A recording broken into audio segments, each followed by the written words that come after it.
ہم نے کئی دفعہ یہ سنا ہے کہ عرش سے اور کعبے سے بھی وہ مٹی بہتر ہے جو نبی کے قبر مبارک میں آپ کے بدن پر لگی ہوئی ہے. اس پر وضاحت فرما دیں. یہ مسئلہ پورا میں دلیل کے ساتھ نا پورا تیار کر کے جہلم پہنچا تھا کہ انجینئر کے سامنے بیٹھ کے بات کروں گا تاکہ 2 منٹ میں دودھ کا دودھ اور پانی کا پانی ہو جائے. علماء دیوبند کا یہ عقیدہ ہے المہند المفند میں کہ نبی صلی اللہ علیہ وسلم کے جسد اطہر سے جو مٹی ٹچ ہو رہی ہے وہ عرش سے افضل ہے. دیکھو کچھ عقیدے اسلام کے بیسک اور بنیادی عقیدے ہیں. انجینئر نے اس مسئلے میں اتنی دھاندلیاں کی ہیں, اتنی کلابازیاں کھائی ہیں نا کہ وہ میں لے جا کے نا اسی کے سامنے پہلے تو میں نے اس کے کلپ سنانے تھے کہ تم خود ایک جگہ دعوے پہ ٹکتے نہیں ہو. اتنی لمبی لمبی پھینکی ہے. اس نے کہا یہ عقیدہ علماء دیوبند کا گڑھا ہوا ہے. تو میں نے جہلم میں اس کو پہلے کلپ چلانا تھا کہ یہ عقیدہ علماء دیوبند کا ایجاد کردہ ہے اس کے سامنے کہ آپ نے یہ کہا ہے. وہ کہتا ہے ظاہر ہے, کہتا ہے کہا ہے, کیونکہ میں پورا نوٹ کر کے گیا تھا, لیپ ٹاپ میں اس کے سارے کلپ بھی نکال کے رکھے ہوئے تھے. وہ مکرتا تو میں اسی کے سامنے اس کا کلپ سناتا, پھر میں بتاتا کہ گڑھا ہوا وہ چیز ہوتی ہے جو ایجاد کردہ ہو. تو یہ علماء دیوبند سے پہلے کتنے بزرگان دین, محدثین, فقہا کا یہ عقیدہ چلا آ رہا ہے. حتیٰ کہ قاضی عیاض بہت بڑے محدث گزرے ہیں, انہوں نے تو اس پر اجماع نقل کیا ہے کہ اس پر امت کا اجماع ہے کہ نبی کی قبر کی مٹی وہ عرش سے افضل ہے. کتنے علماء کا عقیدہ ہے یہ, پورے میں نے ان کے سارے حوالے. تو وہ صاحب آئے ہی نہیں مارکیٹ میں, تو کیا کرتے ہیں. اب میں اس کو ہلکا پھلکا ایکسپلین کرتا ہوں پورے حوالوں کے ساتھ کو, تو کبھی جب المہند مفند پہ ریکارڈنگ کرواؤں گا نا پھر پیش کروں گا. ابھی تو ظاہر ہے میں جو فوراً سوال آتا ہے اس کا جواب دے دیتا ہوں. میں اس کا جواب یہ ہے کہ دیکھو کچھ عقیدے اسلام کے بیسک اور بنیادی عقیدے ہیں, ان میں دو رائے نہیں ہو سکتی. انجینئر نے یہ بھی دعویٰ کیا کہ عقیدہ اصولی ہی ہوتا ہے, یہ خود ایک لمبی پھینکی ہے. عقیدوں کی بھی 2 قسمیں ہیں. کچھ عقیدے اسلام کے بنیادی عقیدے ہیں, ان میں اختلاف رائے کی اجازت نہیں ہے, جیسے اللہ کا ایک ہونا اور پیغمبر کا آخری نبی ہونا, عقیدہ تقدیر ہے, اور جنت اور جہنم کا وجود. یہ سب اسلام کے بیسک عقیدے ہیں. ان میں کوئی اختلاف کرے گا تو اسلام سے ہی خارج ہے. کچھ عقیدے ایسے ہیں جس میں اسلام نے واضح تعلیمات نہیں دیں, ان میں انسان اجتہاد کر سکتا ہے, واضح تعلیمات نہیں دی ہیں اس میں ہمیں, تو اس میں 2 رائے ہو سکتی ہیں. اب یہ جو عقیدہ ہے کہ اللہ نبی کی قبر کی جو مٹی جو آپ کے جسم سے ٹچ ہو رہی ہے یہ عرش سے افضل ہے, یہ علماء دیوبند کے نزدیک اسلام کے بنیادی عقیدوں میں سے نہیں ہے. علماء دیوبند کی رائے یہ کہ جو یہ عقیدہ رکھے وہ بھی ٹھیک ہے, اور جو یہ عقیدہ رکھے کہ عرش یہ مٹی سے افضل ہے وہ بھی ٹھیک ہے. ہمارا رائے یہ ہے کہ یہ والا یہ زیادہ ٹھیک ہے کہ عرش قبر کی مٹی یہ عرش سے افضل ہے. علماء دیوبند کا یہ عقیدہ نہیں ہے کہ یہ عقیدہ رکھنا فرض ہے. وہ کہتے ہیں یہ اسلام کے بنیادی عقائد میں سے نہیں ہے, کیونکہ اس کے بارے میں ہمیں صریح نصوص نہیں ملتی. تو جب صریح نصوص نہیں ملتی ہیں تو کوئی بھی رائے رکھ سکتے ہو. اب انجینئر علی مرزا نے دعویٰ کیا ہے کہ یہ عقیدہ قرآن و سنت کے خلاف ہے, تو قرآن کی کوئی ایک آیت یا نبی کی کوئی ایک حدیث بتا دو جس سے پتہ چلتا ہو کہ عرش مٹی سے افضل ہے. ایسی بھی کوئی حدیث ہمارے پاس موجود نہیں ہے. میں جب جہلم میں سامنے جا کے بیٹھتا تو میں انجینئر کو کہتا کہ تم نے یہ دعویٰ کیا کہ عرش افضل ہے مٹی سے, تو اس افضلیت پہ کوئی آیت پیش کر دو. قیامت آ جاتی وہ اس پہ کوئی آیت پیش نہیں کر سکتا تھا. تو تمہارے جو عقیدہ ہے اس پہ بھی تو تمہارے پاس کوئی دلیل نہیں ہے. انجینئر کا عقیدہ یہ ہے نا کہ عرش مٹی سے افضل ہے, تو بھائی اس پہ کوئی آیت پیش کرو, تو اس پہ کوئی آیت پیش نہیں کرتا. اس کا مطلب تم نے جو عقیدہ رکھا ہوا ہے اس پہ بھی تمہارے پاس کوئی دلیل نہیں ہے. پھر میں اس کا لیپ ٹاپ پہ کلپ چلاتا کہ تم نے جو آیت پیش کی ہے نا اس کا بھی ترجمہ ہمیشہ کی طرح تم نے غلط کیا ہے. ڈنڈیاں مارنے اور غلط ترجمے کرنے پر تم چیمپئن ہو. وہ بہت ہوشیار تھا, سامنے بیٹھا نہیں, اس کو پتا تھا یہ بندہ آیا ہے خالی نہیں آیا ہوگا, ٹھیک ہے نا, مال لے کر آیا ہوگا یہ. تو میں لیپ ٹاپ میں اس کا کلپ ہم نے رکھا ہوا تھا اور ساتھیوں کے ذمہ لگائے ہوئے تھے, جیسے میں یہ بولوں تو تم نے یہ کلپ چلانا ہے. تو ہم نے سامنے چلانا تھا, کیمرے میں بھی کرنا تھا, یہ آپ کیا ارشاد فرما رہے ہیں. تو اس نے وہ والی آیت بھی غلط پڑھی ہے, اذا لابتغوا الی ذی العرش سبیلا.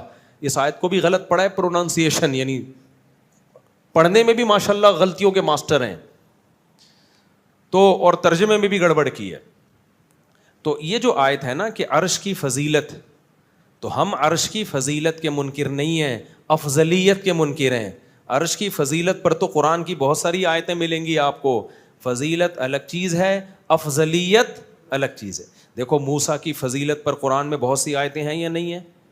ابراہیم, موسیٰ علیہ السلام اور ابراہیم علیہ السلام کی فضیلت پر قرآن میں بہت ساری آیتیں ہیں یا نہیں؟ افضلیت کے نبی سے بھی افضل تھے, اس پر کوئی ایک آیت بھی ہے بھائی؟ افضل کہتے ہیں دوسرے کے مقابلے میں, یعنی تمام پیغمبروں کے مقابلے میں. ابراہیم علیہ السلام فضیلت والے ہیں, تمام پیغمبروں کے مقابلے میں افضل نہیں ہیں. تمام پیغمبروں کے مقابلے میں افضل محمد صلی اللہ علیہ وسلم ہے. تو عرش کی فضیلت کا کوئی منکر نہیں ہے. کیا عرش قبر کی مٹی سے افضل ہے یا افضل نہیں ہے؟ نہ اس کے نہ ہونے پر کوئی قرآن و سنت میں دلیل ہے, نہ ہونے پر کوئی دلیل ہے. جب نہ ہونے پر ہے نہ ہونے پر ہے تو پھر جو عقیدہ رکھ لو. سمجھ رہے ہو؟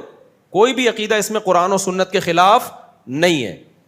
اب ایک عقلی دلیل رہ جاتی ہے جو انجینئر نے دی ہے, جو انجینئر جیسے لوگ دیتے ہیں, وہ یہ کہ بھائی نبی کی قبر کی مٹی افضل اس لیے کہی جاتی ہے نا کہ نبی کی مٹی جسم سے ٹچ ہوتی ہے, تو عرش کس سے ٹچ ہوتا ہے؟ اللہ سے. تو ٹچ ہونے کی بیس پر اگر فضیلت دی جائے گی تو عرش کو دی جائے گی. اس کا جواب میں پہلے دے چکا ہوں, یہ لیکن ڈھیٹ لوگ بہت ڈھیٹ ہے. اس کا جواب انجینئر ہی کے کلام میں موجود ہے.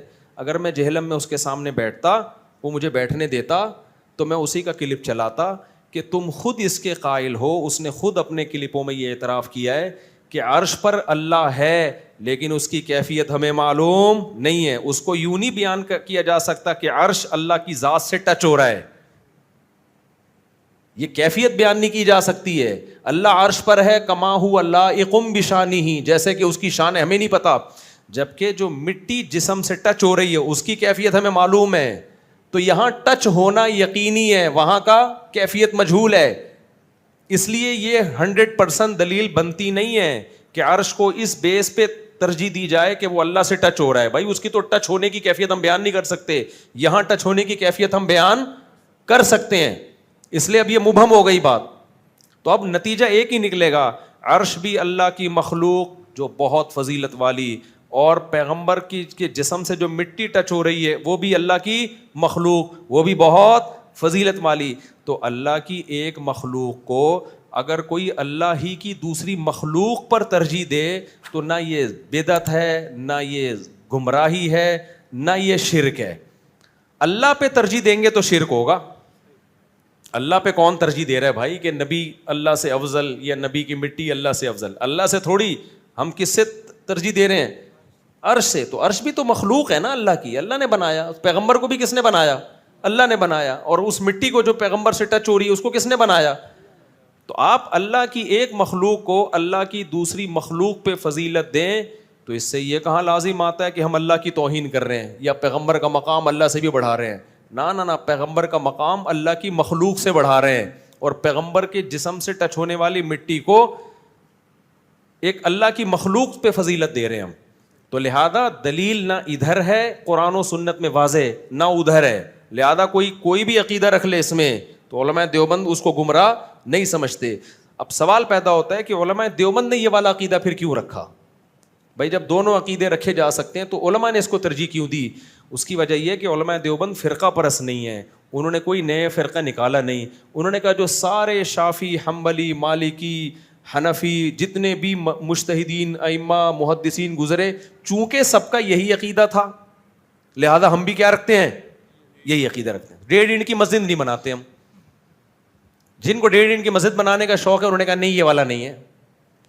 حتیٰ کہ ابن تیمیہ رحمہ اللہ جو اتنے متشدد اور سخت سمجھے جاتے ہیں, انہوں نے بھی اس عقیدے میں صرف اتنا اشکال کیا ہے کہ اجماع کا دعویٰ محل نظر ہے بس, کہ اس پہ یہ کہنا کہ عرش قبر کی مٹی یہ عرش سے افضل ہے, اس پہ اجماع کا دعویٰ کرنا محل نظر ہے. لیکن ان سے پہلے جتنے علماء گزرے ہیں انہوں نے تو اجماع کا دعویٰ کیا ہے بہت سونے. تو یہ عقیدہ تو, اور آپ جاؤ, آپ کہتے ہیں یہ علماء دیوبند کا ہے, عرب کا بھی یہی ہے. آپ جاؤ وہاں کویت کی جو علماء کی کمیٹی ہے, یہ سارے ریفرنسز میں نے نکال کے رکھے ہوئے تھے رجسٹر میں, ابھی بھی پڑے ہوئے ہیں میرے پاس, ضائع نہیں, بکری نے نہیں کھائے, وہ بھی پڑے ہوئے ہیں. ہمارے پاس ٹائم نہیں ہے نا, تو جیسی ٹائم ملے گا انشاءاللہ ہم اس کو ڈالیں گے. ٹائم اس لیے نہیں ہے کہ ہم فارغ ہیں, ہم اس لیے کہ ہم اور دوسرے کاموں میں مشغول ہیں, وہ بھی دین ہی کے کام ہیں. تو یہ تو صرف اسی کام کے لیے بیٹھا ہوا ہے نا. ہمیں تو واضح و نصیحت, ابھی پھر میرا باہر کا ملک کا دورہ ہونے والا ہے, وہ پتہ نہیں 15 دن کا 1 مہینے کا, کئی ملکوں کے دورے ہیں. تو یا تو ہم وہ دورے چھوڑ دیں, یہی کرتے رہیں, اسی کو پکڑ کے بیٹھے رہیں. تو یہ تو بند کمرے میں بیٹھا ہوا ہے, تو پھینکتا رہے گا. تو لیکن وہ پورا میرے پاس تیار پڑا ہوا ہے مال, کبھی بھی جوش آیا ڈال دوں گا نیٹ پہ میں, ٹھیک ہے نا. تو اس کے پاس جواب نہیں ہے, بالکل کوئی جواب نہیں ملے گا اس کو بیچارہ. ہم تو سامنے بیٹھتا نا تو ہم چلاتے کائنڈلی, یہ آپ کیا کہہ رہے ہیں, یہ آپ کیا کہہ رہے ہیں. آپ تو خود مان رہے ہیں کہ عرش پر اللہ کی ذات ایسی ہے کہ اس کی کیفیت ہمیں معلوم نہیں ہے. جب معلوم نہیں ہے تو یہاں ہمیں معلوم ہے, تو یہاں ٹچ ہونا کیا ہے. میں بھی اسی کا قائل ہوں کہ اللہ عرش پر ہے, لیکن کما ہوا لائقم بشانی, اس کی کیفیت میں ہم پڑھتے ہی نہیں ہیں, بس اللہ عرش پر ہے, ہمیں نہیں پتا کیسے ہے. تو علماء دیوبند نے یہ عقیدہ اس لیے رکھا کہ علماء دیوبند نیا فرقہ نہیں بنانا چاہتے تھے. انہوں نے کہا جو ساری دنیا کے علماء صلحاء کا چلا آ رہا ہے وہ بھی, میرے پاس پوری رجسٹر میں نا صدیوں سے لے کے بہت سارے علماء کی تاریخ وفات کے ساتھ ہم نے ان کی کتابوں سے ان کے عقیدے نکالے تھے کہ وہ بھی یہ کہتے ہیں عرش قبر کی مٹی عرش سے افضل, فلاں بھی یہ کہتا ہے, فلاں بھی یہ, پورا صدیوں سے. اور یہ محدثین ہیں, ان کے خلاف انجینئر ایک لفظ نہیں بول سکتا, سمجھ رہے ہو. تو اور آپ جاؤ کویت کے جتنے علماء, ہم نے وہ کویت کے علماء کی کمیٹی ان کے دارالافتاء سے بھی نکالا, انہوں نے بھی یہی کہا کہ نبی صلی اللہ علیہ وسلم کے, وہ تو آج کے علماء ہیں, وہ تو دیوبندی نہیں کہلاتے اپنے آپ کو, وہ عرب کے بھی یہی ہے کہ بھائی قبر کی جو مٹی ہے یہ عرش سے افضل. البتہ سلفی علماء نے اس میں اختلاف کیا ہے, وہ بھی سعودی عرب کے چند سلفی, سارے سلفی بھی نہیں. تو ہماری نظر میں وہ بھی گمراہ نہیں ہے, کیونکہ یہ عقیدہ اسلام کے بنیادی عقیدوں میں سے ہے نہیں. لیکن انجینئر تو اجماع کے لفظ پہ ہی مار کھا جائے گا, کیونکہ اس کا کلپ ہم لے کر گئے تھے, اس نے خود کہا کہ امت گمراہی پہ جمع نہیں ہو سکتی, اجماع خود دلیل ہوتا ہے. تو ہم نے خود اس میں نقل کیا ہے کہ فلاں فلاں صدی کے عالم نے اس پر اجماع نقل کیا ہے کہ اجمعوا, امت کا اجماع اس مسئلے پر. ایک مسئلہ یہ. اسی طرح یہ حیات النبی کے مسئلے میں بہت ڈنڈیاں ماری انجینئر نے. بھائی المہند علی المفند میں یہ لکھا ہوا ہے کہ نبی صلی اللہ علیہ وسلم قبر میں حیات ہیں, دنیاوی زندگی اور برزخی زندگی کے ساتھ. اس پہ اس نے کہا لو دنیاوی کہہ دیا, واہ بہت مذاق اڑایا ہے. تو اس کا کلپ میں خود چلاؤں گا. میں جب گیا تھا نا جہلم, اس کا کلپ لے کے گیا تھا کہ اس نے کہا ہے کہ جسمانی حیات کے ساتھ زندہ ہیں. تو آپ کا جو جسمانی کا مطلب ہے وہی ہمارا مطلب دنیاوی سے ہے. سمجھ رہے ہو کہ نہیں سمجھ رہے؟ اصل میں برزخی حیات ہے نبی کی, لیکن اس کو تشبیہ دی گئی ہے دنیاوی حیات سے. کیوں؟ اس لیے کہ اس حیات کا اس جسد اطہر سے تعلق ہے. کس نوعیت کا تعلق ہے یہ ہمیں معلوم نہیں ہے, کیونکہ بہت پاورفل برزخی حیات ہے, اس لیے اس کو دنیاوی سے تشبیہ دی گئی ہے. عین دنیاوی نہیں قرار دیا گیا اس کو. اس پر علماء دیوبند کی تصریحات ہیں کہ عین دنیاوی نہیں ہے, دنیاوی سے تشبیہ دی جا رہی ہے. تو اگر آپ کو اس تشبیہ پر اشکال ہے تو میں انجینئر سوال کروں گا کہ آپ کا کلپ میرے پاس موجود ہے, اس میں آپ کہہ رہے ہو جسمانی حیات کے ساتھ. تو تم جب جسمانی بول دو تو تمہارے اسٹوڈنٹ پی جاتے ہیں, ہم نے دنیاوی بول دیا تو ہم مشرک ہو گئے. بڑے ڈھیٹ اسٹوڈنٹ ہیں یار اس کے, آپ کو بتاؤ بڑے ڈھیٹ ہیں. اصل عقیدہ ہمارا یہ ہے کہ علماء دیوبند اس کو دنیاوی نہیں سمجھتے, دنیاوی جیسی سمجھتے ہیں. جیسی کا مطلب کیا ہے؟ جب ہم کسی کو کسی سے تشبیہ دیتے ہیں تو تشبیہ کا مطلب یہ ہوتا ہے کہ ہم وہ نہیں مان رہے. جیسے دیکھو میں کہتا ہوں زید شیر جیسا ہے, اس کا مطلب میں نے مان لیا کہ شیر نہیں ہے وہ. اگر شیر ہوتا تو میں شیر جیسا کہتا اس کو. شیر کو کبھی کہا جائے گا شیر جیسا؟ تو علماء نے کہہ دیا دنیاوی جیسی. تبھی اردو ترجمہ جو المہند المفند کا چھپا ہے نا, اس میں ہر جگہ یہی ہے کہ دنیاوی کی طرح ہے. تو کی طرح کا مطلب مان لیا کہ دنیاوی نہیں ہے. طرح کیوں کہہ دیا بھائی تشبیہ میں؟ جیسے زید کو جب آپ کہتے ہو شیر جیسا ہے تو اگلا آپ سے پوچھے اس کی تو زید کی تو دم بھی نہیں ہے, زید کی تو نوکیلے دانت بھی نہیں ہے, ہم کہیں گے کس میں تشبیہ دی ہے؟ بہادری میں. تو جب علماء دیوبند نے کہہ دیا کہ وہ دنیاوی کی سی ہے, عربی میں یہ الفاظ نہیں ہیں, کیونکہ تشبیہ میں مبالغہ جب کیا جاتا ہے تو تشبیہ کے الفاظ حذف کر دیے جاتے ہیں. جیسے جب میں کہوں زید تو شیر ہے, شیر, اب دیکھو میں یہ نہیں کہہ رہا زید شیر جیسا ہے, میں کہہ رہا ہوں زید کیا ہے؟ شیر. اب اگلا آ کے کہے آپ نے کہا زید شیر ہے, زید کی تو نہ دم ہے نہ وہ دھاڑتا ہے, تو میں کہوں بھائی شیر جیسا ہے. آپ کہیں جیسے کا لفظ تو آپ نے استعمال نہیں کیا. میں کہوں گا بھائی میں تشبیہ میں مبالغہ کر رہا ہوں, بہت بہادر ہے, گویا کہ شیر ہے, لیکن حقیقت میں شیر نہیں ہے. تو علماء دیوبند نے نبی صلی اللہ علیہ وسلم کی قبر میں حیات کو برزخی کہا ہے, لیکن تشبیہ دنیاوی سے دینے کے لیے حرف تشبیہ کو حذف کر دیا تاکہ مبالغہ پیدا ہو. اردو ترجمے میں اس کی وضاحت کر دی ہے کہ دنیاوی کی طرح ہے وہ. اب علماء دیوبند سے آپ پوچھیں کہ آپ نے دنیاوی کی طرح قرار دیا, اس کا مطلب کیا ہے؟ تو علماء دیوبند بتائیں گے بھائی پہلا مطلب تو یہ کہ دنیاوی ہے نہیں, اگر ہوتی تو ہم کی طرح تھوڑی کہتے, برزخی تھوڑی کہتے پھر ہم اس کو. جبکہ انجینئر نے الزام یہ ڈال دیا کہ اس کو دنیاوی مانتے ہیں, گویا موت ہوئی نہیں ہے. ابے بھائی تم ہم پر ایسی چیز ڈال رہے ہو جس کے ہمارے اکابر قائل ہے ہی نہیں. کسی کی بات کا مطلب انہی سے پوچھا جاتا ہے نا. تو علماء کہیں گے پہلی بات تو یہ کہ وہ دنیاوی ہے نہیں, وہ برزخی ہے, تبھی ہم ورنہ دنیاوی سے تشبیہ نہ دیتے. دوسرا سوال پھر ہم علماء دیوبند سے پوچھتے ہیں کہ حضرت پھر آپ نے تشبیہ کیوں دی ہے؟ جب دنیاوی نہیں ہے تو دنیاوی سے تشبیہ کیوں دے رہے ہو؟ تو جب دیکھو کوئی شخص کہتا ہے نا زید شیر جیسا ہے, تو آپ زید سے جا کے پوچھو گے کہ شیر سے تشبیہ کیوں دے رہے ہو, تو وہ جواب میں کہے گا, ایکسپلین کرے کہ بہادری میں شیر کی طرح ہے, تو اس کی ایکسپلینیشن کو مانو گے یا ڈھنڈورا پیٹو گے, جھوٹ بول رہا ہے, غلط کہہ رہا ہے؟ مانو گے نا کہ یار اچھا ویل ڈن, زبردست, شیر جیسا مطلب بہادر, ویل ڈن, بالکل بہترین تشبیہ دی آپ نے. تو علماء دیوبند سے پوچھا جائے آپ نے دنیاوی سے تشبیہ کیوں دی, تو ہمارے پاس اس کے دو جواب ہیں, ایک انجینئر کو دینے کے لیے, ایک پبلک کو دینے کے لیے. انجینئر کو دینے کے لیے تو آسان جواب ہے کہ تو نے جسمانی سے تشبیہ کیوں دی, صحیح ہے نا, تو وہ جو تشبیہ تو جسمانی کے, انجینئر نے کہا ہے کہ وہ برزخی ہے, جسمانی ہے, تو تیرا جو جسمانی کا مطلب ہے وہ کیا مطلب ہے تو بتا دے, ہم دنیاوی کا مطلب تجھے خود بتا دیں گے. تو جو مردی پھینکتا رہے بیٹھ گئے, تجھ سے کوئی پوچھنے والا نہیں ہے. تو وہ تو قیامت آ جائے گی, الٹا لٹک جائے گا, جواب نہیں دے گا. اور جو جواب دے گا وہی علماء دیوبند کا بھی جواب ہوگا کہ تو جب اس کو جسمانی سے تشبیہ دے سکتا ہے تو ہم نے اس جسمانی کے بجائے دنیاوی کا لفظ استعمال کر لیا, کیونکہ دنیا میں جسم کے ساتھ حیات ہوتی ہے, سمجھ رہے ہو؟ تو تعبیر کا فرق ہے. دوسرا جو علمی جواب ہے وہ یہ ہے کہ دنیاوی سے تشبیہ پاور, طاقتور ہونے میں دی ہے. دیکھو برزخ میں ہر ایک کو زندگی ملتی ہے, کافر کو بھی ملتی ہے, تبھی تو اس کو عذاب کا احساس ہوتا ہے. اگر بالکل ہی مردہ ہو گیا ہوتا تو نہ عذاب ہوتا, کافر کو تو ثواب نہیں ہوتا ہی نہیں عذاب کا. اور مسلمان کو قبر میں کیا ملتا ہے؟ نعمتیں ملتی ہیں. تو یہ حیات ہی کے تو اثر ہیں. بالکل گمسم ہو جانا, مر کے بالکل فنا ہو جانا, یہ تو کافروں کا عقیدہ ہے.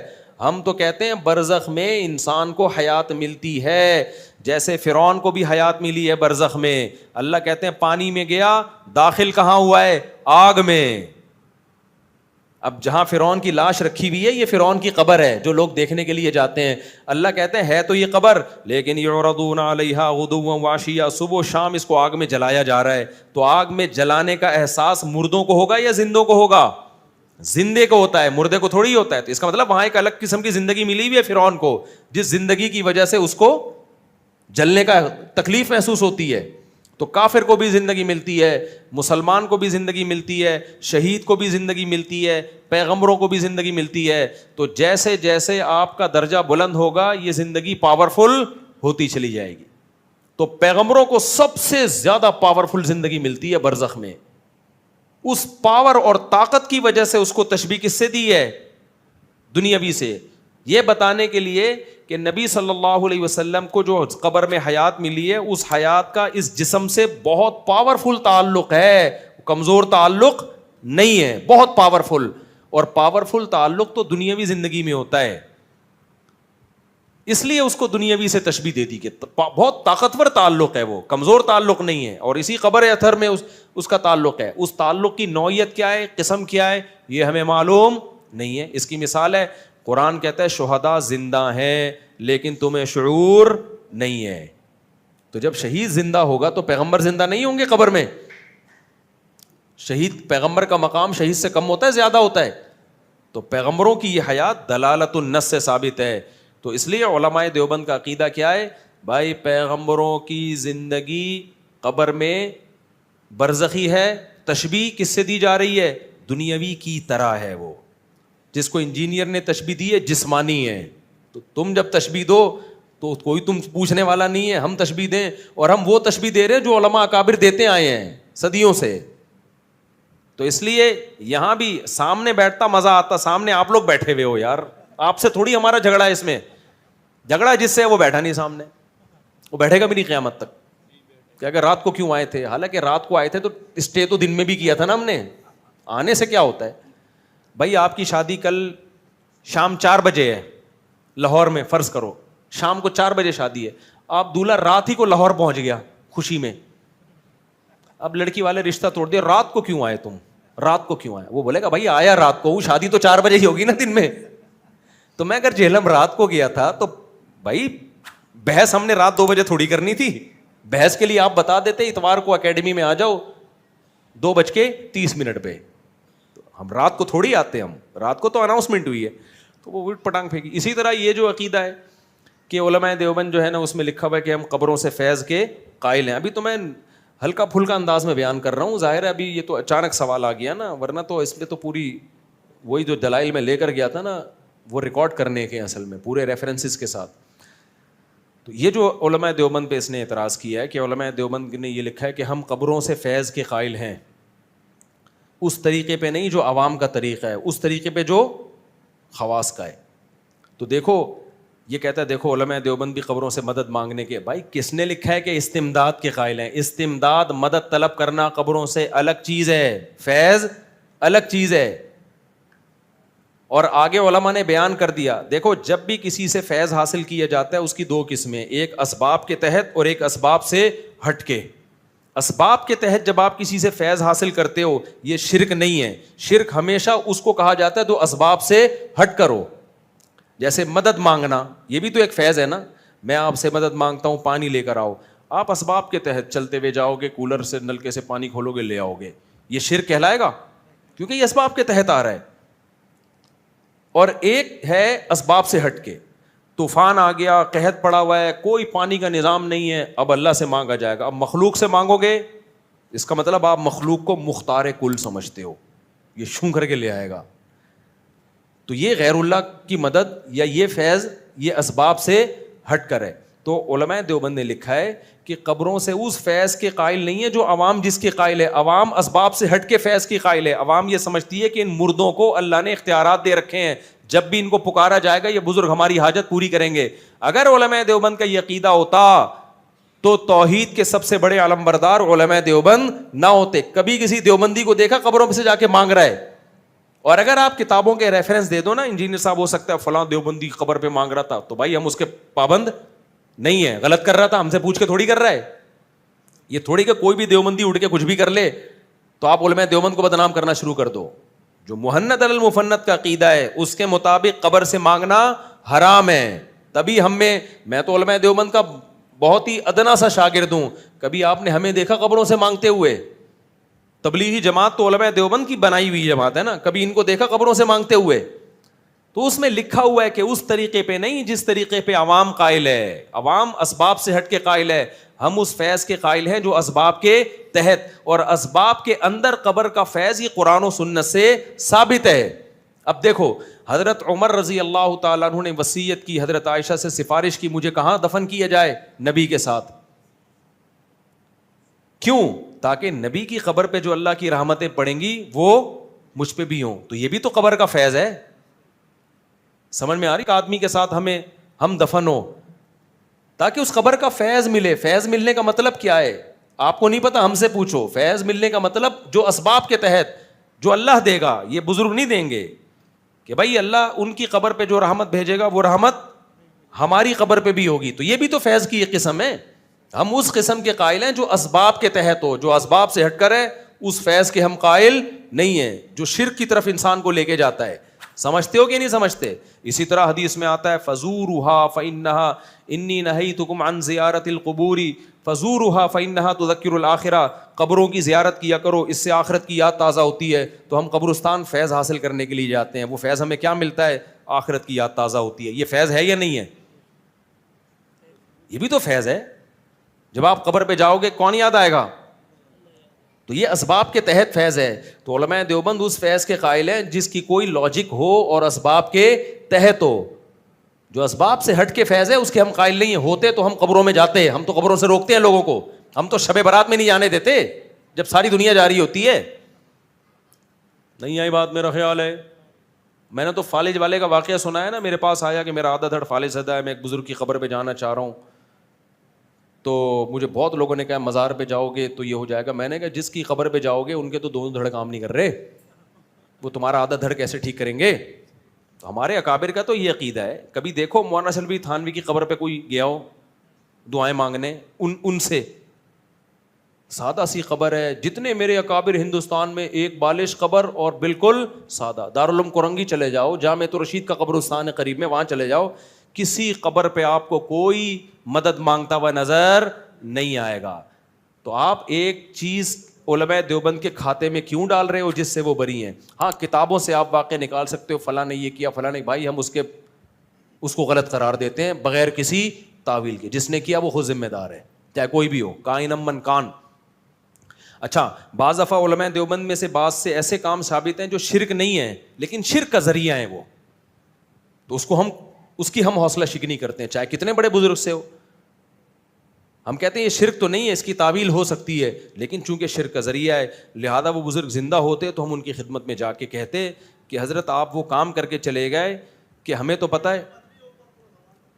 جی اچھا بھائی اوپر سے ویڈیو نہ بنائیں. تو ہم جو ہے نا ان سے یہ کہتے, بزرگ زندہ ہوتے, ہم کہتے حضرت آپ نے جو کام کیا ہے یہ اگرچہ شرک نہیں ہے لیکن شرک کا ذریعہ ہے, تو کائنڈلی آپ یہ کام نہ کریں. ہم ان کا مذاق نہ اڑاتے. مذاق اس لیے نہیں اڑاتے کہ کسی بھی شخص کے اچھے اور برے ہونے کا فیصلہ 2-4 باتوں سے نہیں کیا جاتا. اللہ بھی نہیں فیصلہ کرے گا, اللہ بھی اعمال کو تولے گا. ہمارے بعض اکابر ایسے ہیں ساری زندگی توحید کی دعوت میں گزری, 2-4 کام ان سے ایسے ہوئے کہ وہ بے احتیاطی پر مبنی تھے. وہ زندہ ہوتے تو ہم کہتے حضرت یہ نہیں کرنے کا کام, لیکن ان دو بے احتیاطیوں کی وجہ سے ہم ان کو مشرک, کافر, بدعتی, گمراہ کہنا شروع کر دیں.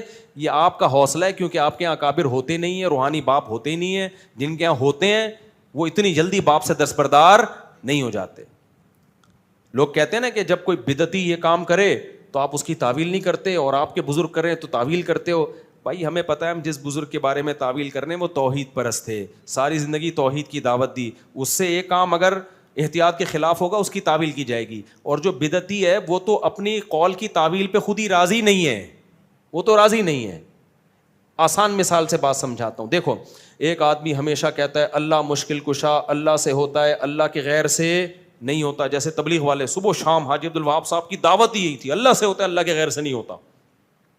کسی دن وہ بیٹھ کے کہنے لگے کہ فلاں مشکل کشا ہے, تو فوراً آپ ان پہ فتویٰ نہیں لگاؤ گے, آپ کہو گے یہ تو اللہ کو مشکل کشا مانتے ہیں. تو آپ حاجی عبدالوہاب صاحب سے جا کے پوچھو گے حضرت ہمیشہ تو ہم نے آپ سے یہ سنا کہ صرف اللہ سے ہوتا ہے, آج آپ کے منہ سے یہ لفظ نکلا ہے کہ فلاں بھی مشکل کشا ہے.